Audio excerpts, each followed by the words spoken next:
আসসালামু আলাইকুম। Ground cement সকালের খবরে আমন্ত্রণ জানাচ্ছি আমি আতকিয়া আদিবা চৌধুরী। বিএনপি চেয়ারপারসন বেগম খালেদা জিয়াকে উন্নত চিকিৎসার জন্য লন্ডনে নেওয়া হতে পারে কাল। কাতার সরকারের ব্যবস্থাপনায় জার্মানি থেকে আজ বিকেল নাগাদ এয়ার অ্যাম্বুলেন্স ঢাকায় আসার কথা রয়েছে। এদিকে গতকাল ঢাকায় আসার পর থেকে শাশুড়ির চিকিৎসায় মেডিকেল বোর্ডের সঙ্গে সরাসরি কাজ করছেন বেগম জিয়ার পুত্রবধূ ডক্টর জুবাইদা রহমান। হাসান মাহমুদের রিপোর্ট।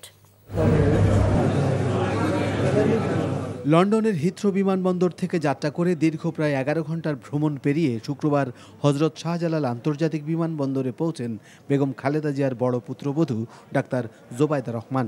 হাসিনা সরকারের পতনের পর জোবাইদা রহমান দেশে এলেন দ্বিতীয়বার। কড়া নিষেধাজ্ঞা থাকায় ভিড় করেনি নেতাকর্মীরা। বিমানবন্দর থেকে গাড়িতে করে ডাক্তার জোবাইদা রহমান সরাসরি চলে যান এভারকেয়ার হাসপাতালের সিসিইউতে 9 দিন ধরে শয্যাশায়ী শাশুড়ি বেগম খালেদা জিয়ার কাছে। সেখানে কিছুক্ষণ অবস্থান করেন তিনি, পর্যালোচনা করেন পরীক্ষা নিরীক্ষার রিপোর্ট। বেগম জিয়ার চিকিৎসায় নিয়োজিত লন্ডন ও চীন থেকে আসা বিশেষজ্ঞ চিকিৎসক ও দেশের চিকিৎসকদের সমন্বয়ে গঠিত মেডিকেল বোর্ডের বৈঠকেও অংশ নেন ডাক্তার জুবাইদা রহমান। এদিকে কাতারের আমিরের পাঠানো যে রয়্যাল অ্যাম্বুলেন্সে করে বেগম জিয়াকে লন্ডনে নেওয়ার কথা, তাতে কারিগরি ত্রুটি দেখা দেওয়ার কারণে জার্মানি থেকে কাতার সরকারের তত্ত্বাবধানে আসছে নতুন এয়ার অ্যাম্বুলেন্স। শনিবার এয়ার অ্যাম্বুলেন্স ঢাকায় পৌঁছালে চিকিৎসকদের সিদ্ধান্তে বেগম জিয়াকে লন্ডনে নেওয়া হতে পারে রবিবার। বিএনপি মহাসচিব জানিয়েছেন, বেগম জিয়ার শারীরিক অবস্থার কিছুটা অবনতি হয়েছে।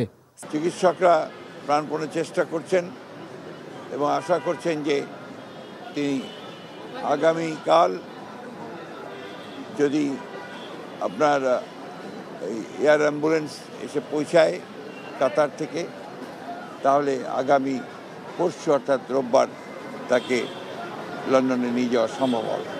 তবে তিনি এখনও গুরুতর অসুস্থ, সেই কারণে তিনি ফ্লাই করতে পারবেন কিনা সেটা ডাক্তাররা নিশ্চিত করলেই তাকে ফ্লাই করে নিয়ে যাওয়া হবে অ্যাম্বুলেন্সে করে। বিএনপি চেয়ারপারসন বেগম খালেদা জিয়ার লন্ডনে চিকিৎসা নিতে যাওয়ার এই যাত্রায় অন্যান্য সঙ্গীদের সাথে এবার যুক্ত থাকবেন তার বড় পুত্রবধূ ডাক্তার জুবাইদা রহমানও। এদিকে বেগম জিয়ার জন্য দেশ জুড়ে চলছে প্রার্থনা। Hasan Mahmud, NTV news, Dhaka. জাহাঙ্গীরনগর বিশ্ববিদ্যালয়ে শেখ হাসিনা ও তার স্বজনদের নামে থাকা 4টি আবাসিক হলের নাম পরিবর্তন করেছে কর্তৃপক্ষ।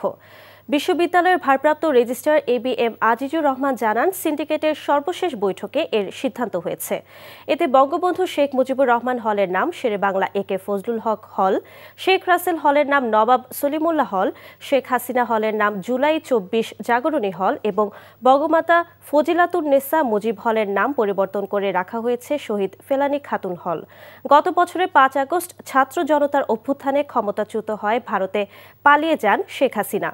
এরপর ছাত্র জনতা তার এবং তার পরিবারের নামে থাকা হলগুলোর নাম ফলক মুছে দেয়, হলের সামনে থাকা ভাস্কর্যগুলো ভেঙে ফেলে।